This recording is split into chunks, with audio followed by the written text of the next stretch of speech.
BBA, BCA, BCom computer కోర్సులో 100% placement లభించే ఏకైక డిగ్రీ కాలేజ్ కూకట్పల్లిలోని ఐక్రియేట్ డిగ్రీ కాలేజ్ 8367215215. అమ్మ నమస్కారం అమ్మ. నమస్తే అమ్మా. అమ్మ ఈ రోజుల్లో మనిషికి పట్ల ఒక బంధం అన్నది ఉన్నా కూడా అది ఏంటంటే ఒక ఫైనాన్షియల్ గా మాత్రమే ఉంటుంది. సో ఒక మనిషి నుంచి మనిషి విడిపోవడానికి కూడా దాని కారణంగానే విడిపోతున్నారు. అసలు మానవ సంబంధాలు అన్ని కూడా ఆర్థిక సంబంధాలు అయిపోయిన ఈ రోజుల్లో అసలు ఎలాంటి కథలు, ఎలాంటి మోరల్ స్టోరీస్ మనం విని తెలుసుకోవడం వల్ల, దాన్ని మనం జీవితంలోని ఆచరణగా చేసుకుని అవి పాటించడం వల్ల అలాంటి వాటికి దూరంగా మనం ఉండగలుగుతామంటారు? ఇప్పుడు మానవ సంబంధాలన్నీ ఆర్థిక సంబంధాలే తప్ప హార్దిక సంబంధాలు కావు. లేవు. అవును. హార్దిక అంటే హృదయపూర్వకంగా హృదయ సంబంధాలు కావు. ప్రతిగా ఆర్థికము అంటే క్యాష్ అనే అర్థమే కాదమ్మా, లాభాలు కూడా. ఏ రకమైన లాభమైనా, నేను నీతో మాట్లాడడం వల్ల నాకేమొస్తుంది, రేపొద్దున ఎప్పుడన్నా నా పేరు నువ్వు ఎక్కడన్నా రికమెండ్ చేస్తావేమో, దానివల్ల ఉద్యోగంలో ప్రమోషన్ వస్తుందేమో, లేదా నా పాపులారిటీ పెరుగుతుందేమో, ఇలాంటి సంబంధాలే తప్ప మానవ సంబంధాలుగా అసలు మనిషి కదా, మనిషికి మధ్య ప్రేమ ఉండాలి కదా అన్నటువంటి దృష్టితో మాత్రం లేకుండా పోయినాయి. ఇది చాలా విచారించదగినటువంటి విషయం. విచారించదగిన విషయం అని ఎందుకంటున్నామంటే మనమే ఇలా తయారయ్యాం. అసలు లోపం ఏంటంటారు? ఎందుకు ఇలా మారుతున్నాం అందరం? ఎందుకంటే మనిషికి స్వార్థం పెరిగిపోయిందమ్మా. ఇతరుల గురించి ఆలోచించేటటువంటి మానసిక స్థితి లేదు. అహంకారం కూడా పెరిగింది. స్వార్థము అహంకారము. ఇప్పుడు స్వార్థం అన్నది అహంకారం లేని వాడికి కూడా ఉంటుంది. నేను బాగుండాలని ఎవరికైనా ఉంటుంది, తప్పు కూడా లేదు. కానీ దాంతో పాటు నేను బాగుండడం అనే కాదు, అందరు నన్ను గౌరవించాలి, నేను మాత్రమే గొప్ప, మిగిలిన వాళ్ళంతా పురుగులు, ఇందుకు పనికిరాని వాళ్ళు. ఈ అహంకారం ఉంది. ఈ అహంకారం వల్ల వస్తూ ఉంది. మానవ సంబంధాలు ఎప్పుడూ కూడా పోవడానికి, చెడిపోవడానికి అహంకారం మాత్రమే కారణం. ఇద్దరిలో ఒక్కళ్ళు సర్దుకున్నా చాలా వరకు ఎన్నో రకాల సమస్యలు సర్దుకుంటాయి. కానీ ఇద్దరూ సర్దుకోకపోతే వెంటనే ఫెటల్మని విరిగిపోతూ ఉంటాయి. అంటే ఒకప్పుడు రోజుల్లో ఏంటంటే 60 సంవత్సరాలు 70 సంవత్సరాలు కలిసి జీవించే వాళ్ళు. అవునమ్మా. సో ఎక్కడ కూడా ఎటువంటి ఇబ్బంది వచ్చినా కూడా ఒకళ్ళు తగ్గు ఉండడం, ఒకళ్ళు బయటపడడం అలాంటివి చేసేవాళ్ళు. కానీ ఇప్పుడు ఎవరు తగ్గట్లేదు. నేను తగ్గాలి, అది అహంకారం అని చెప్తున్నాను కదా. ఎవరికి వాళ్ళకి అహంకారం, ఎవరికి వాళ్ళు మేము చాలా ఇండివిజువల్, మేము చాలా గ్రేట్ అనుకుంటున్నాం. నువ్వు ఇతరులతో కలవడం వల్ల నువ్వు గ్రేట్ అవుతున్నావు, కానీ ఇతరుల నుంచి నువ్వు విడిపోయినందువల్ల గ్రేట్ కావటం లేదన్న సంగతి మర్చిపోతున్నారు. కలిసి ఉంటే మాత్రమే ఉంటుంది. ఉదాహరణకు ఒక మాట చెప్తూ ఉంటారు ఎప్పుడు, ఒక కప్పు కింద ఇద్దరు ఏకాభిప్రాయంతో లేకపోయిన తర్వాత ఒక రాష్ట్రంలో ప్రజలందరూ ఒకే అభిప్రాయంలో ఎలా ఉంటారు, ఒక దేశంలో ప్రజలందరూ ఐకమత్యంతో ఎలా ఉంటారు, భూగోళంలో ఉన్న మానవులందరూ ఒకే కుటుంబం అన్నట్టు ఎట్లా ఉండగలుగుతారు? మనం మాట్లాడమంటే చాలా గొప్ప గొప్ప మాటలు మాట్లాడతాం. వసుధైవ కుటుంబకం, గ్లోబల్ విలేజ్, దునియా మేరీ ముఠ్ఠీ మే, ఇలాంటి పదాలన్నీ వాడతాం కదా. కానీ ఇవన్నీ ఎక్కడ ఉంటున్నాయి? ఇవన్నీ వర్చువల్, మనం చూసే స్క్రీన్ మీద కనపడుతున్నాయి తప్ప ప్రాక్టికల్గా ఏం లేవు. ప్రాక్టికల్గా పక్క వాళ్ళు వస్తే మనం పలకరించడానికి సిద్ధంగా ఉన్నామా? లేదు కదా. ఇంట్లో ఒకళ్ళనొకళ్ళు పిలుచుకోవడానికి సెల్ ఫోన్స్ వాడుకునేటటువంటి కుటుంబాలు కనపడుతున్నాయి. కొడుకుని భోజనానికి రమ్మని తల్లి సెల్ ఫోన్తో పిలవాల్సి వస్తోంది. దగ్గరికి వెళ్ళి పిలిస్తే నా గదిలోకి ఎందుకు వచ్చావు అంటున్నాడు. మరి ఇటువంటి పరిస్థితి ఎందుకు వచ్చింది అంటే చిన్నప్పటి నుంచి తల్లి అలా చూసింది వాడిని. పెంపకంలో తేడా ఎందుకు వచ్చిందంటే తనకే ఒక రకమైనటువంటి అవగాహన లేదు. నేను గొప్ప అనుకుని ఇతరుల కన్నా వేరుగా ఉండడం వల్ల నేను నా గొప్పతనాన్ని చూపిస్తున్నాను అనుకుని, నలుగురు వెళ్ళిన దారిలో వెడితే నాకు ఊరు పేరు ఉండదు అని అనుకుని ప్రత్యేకంగా ఉందామని ప్రయత్నం చేయడం వల్ల వస్తున్నాయి ఇవన్నీ. అలా అందరికీ అనిపిస్తుంది కదా, ప్రతి ఒక్కళ్ళకి అలానే అనిపిస్తూ ఉంటుంది. అందువల్లే కదా ఎవరికి వాళ్లే ఉంటున్నారు కానీ కలిసి ఉండడం లేదు కదా. ఉండట్లేదు. ఎవరికి వాళ్లే. There are only individuals. There is no family nowadays. అంటే ఇది కూడా ఏంటంటే నేనే రాజు, నేనే మంత్రి అన్ని, రేపటి రోజు నాకు ఎటువంటి సమస్య రాదు అన్న ధీమాతో వాళ్ళు ఉండడం వల్ల అలాంటి బిహేవియర్ కి నాంది పడుతుందంటారా? అంతే. ఇప్పుడు వాళ్ళకి చాలా మందికి ఏముంటుందంటే ఇవాళ వయస్సులో ఉంటారు, యవనంలో ఉంటారు, మంచి శరీరానికి శక్తి ఉంటుంది, ఇంతో అంతో సంపాదిస్తుంటారు, అంచేత నా అంతటి వాళ్ళు లేరు అనుకుంటారు.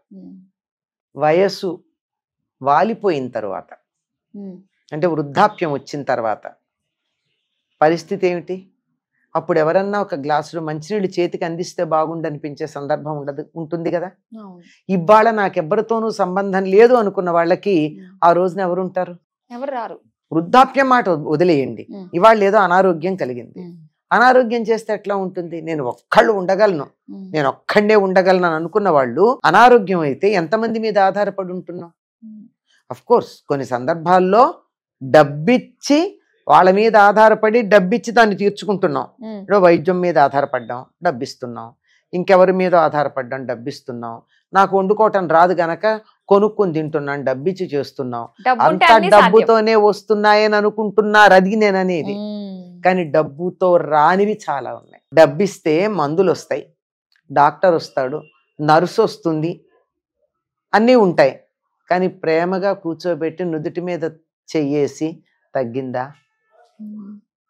కాసిని అమృతాంజనం రాయనా అనేటటువంటి ప్రేమ ఎక్కడ దొరుకుతుంది? అప్పుడు కదా మనిషి పక్కన ఉండాలి అన్నటువంటి ఆలోచన వచ్చేది. కనుక నాకు ఒకళ్ళతో సంబంధం లేదు, నన్ను మించిన వాళ్ళు లేరు, నేను ఒక్కడిని లేక నేను ఒక్కతినే బతకగలను అనేటటువంటి ఒక అహంకారం అంటామా, దురహంకారం అనుకో. ఆ దురహంకారం ఉండడం వల్ల ఇటువంటి సమస్యలు వస్తున్నాయి. అంటే ఎలాంటి లక్షణాలని మనం అవలంబించుకుంటే అట్లీస్ట్ మనకి మన వాళ్ళు మన చుట్టూ ఉన్నారని అట్లీస్ట్ వాళ్ళ మధ్య వాళ్ళ ఆ బంధాలన్నా కూడా నిలబడతాయి అంటారు? ఎలాంటి లక్షణాలు? ఎవరు అలవరుచుకోవాలమ్మా? నువ్వు నేను అలవరుచుకుంటే సరిపోతుందా? మనకి ఎలాగో ఉండనే ఉన్నాయి. ఈ భావాలతో నేను ఒంటరిగా ఉండగలను అనుకున్న వాళ్ళు కదా ఇటువంటి లక్షణాలు అవలంబించాలనుకునేది. అంచేత వాళ్ళకి నువ్వు ఇలా ఉండు అని చెప్తే వినే పరిస్థితి కాదు. కాకపోతే కొన్ని ఆదర్శప్రాయమైనటువంటి విషయాలు చెబుతూ ఉంటే ఎప్పుడో ఒకప్పుడు వాళ్ళు రిలేట్ చేసుకోవడం అవకాశం ఉంది. రిలేట్ చేసుకుంటారు, ఓ ఇదే కదా ఇప్పుడు కదా, తర్వాత ఇట్లా ఉంటుంది కదా అన్న ఆలోచన వచ్చే అవకాశం ఉంది. కనుక మంచి మాటలు చెబుతూనే వెళ్ళాలి, వినట్లేదు కదా అని ఊరుకోకూడదు. ఎప్పుడోప్పుడు ఎవరో ఒకళ్ళన్నా వినకపోరు అని. మొట్టమొదట గుర్తుంచుకోవాల్సింది, పిల్లల్ని పిల్లల్లా పెంచండి, డబ్బు సంపాదించే యంత్రాల్లాగా పెంచకండి అని చెప్పి పేరెంట్స్ అందరినీ రిక్వెస్ట్ చేస్తూ ఉంటాను నేను. అంతే కదా. అంతే. డాలర్లు కాసే చెట్టులాగా పెంచారమ్మా. ఇప్పుడు ఏమైంది? ఆ డాలర్లు కాసే అవకాశమే లేకుండా పోయింది. అమెరికా వెళ్ళే అవకాశం ఎక్కడుంది ఇప్పుడు? అది కలగానే ఉండిపోవాలి అంతే. అక్కడికి వెళ్ళి నిలదొక్కుకోగలము అన్న నమ్మకం ఎంతమందికి ఉంది ఇప్పుడు? లేదు అసలు. ఉన్నవాళ్లే వెనక్కి వస్తున్నారు. కనుక పిల్లల్ని పిల్లల్లాగా వాళ్ళకి నచ్చినట్టుగా వాళ్ళు ఎలా ఉండాలో, ఎలా ఉండడానికి వీలవుతుందో, ఎలా ఉంటే బాగుంటుందో వాళ్ళని వాళ్ళల్లాగా బతకనిద్దాం. అప్పుడు వాళ్ళకి ఇంతో అంతో ప్రేమ ఉంటుంది. ముందర పెద్దవాళ్ళు పిల్లల్ని ప్రేమించడం నేర్చుకోవాలి, వాళ్ళని యంత్రాల్లా చూడకండి. అంటే స్టార్టింగ్ పిల్లల్ని స్కూల్కి పంపించి ర్యాంకులు రాలేదని చెప్పేసి తల్లిదండ్రులు గొడవలు పెట్టేసుకోకూడదు.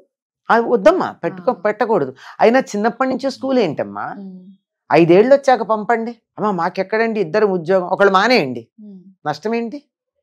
ఈ మాట అంటే ఇప్పుడు వెంటనే ఇంతమందికి నా మీద పీకల దాకా కోపం వస్తుంది. లేదా అత్తగారినో మామగారినో ఇంట్లో పెట్టుకోండి. ఇది కరెక్ట్. ఉంటే వాళ్ళు కోడలు నచ్చకపోవచ్చు కానీ అత్తగారికి మనవరాలు మనవడు నచ్చరా? వాళ్ళని బాగానే చూసుకుంటారు, భరించు. నీకు అబ్బా కావాలి బొబ్బా కావాలంటే కుదరదు. అయితే ఇంట్లో పెద్దవాళ్ళని ఉండని, లేదా మీ ఇద్దరిలో ఎవరో ఒకళ్ళు షిఫ్టుల్లో పని చేసుకోండి. ఒకళ్ళు మార్నింగ్ షిఫ్ట్ వెళ్ళండి, ఒకళ్ళు ఈవినింగ్ షిఫ్ట్ వెళ్ళండి. ఇప్పుడు ఫెసిలిటీ చాలా ఉంది కదా. పిల్లల దగ్గర ఉండడం అంతా నేర్చుకోండి. పిల్లల్ని 24 గంటలు నువ్వు చదువు చదువు చదువు అని అనకండి. వాళ్ళు చదివే యంత్రాలు కాదు, మనుషులు.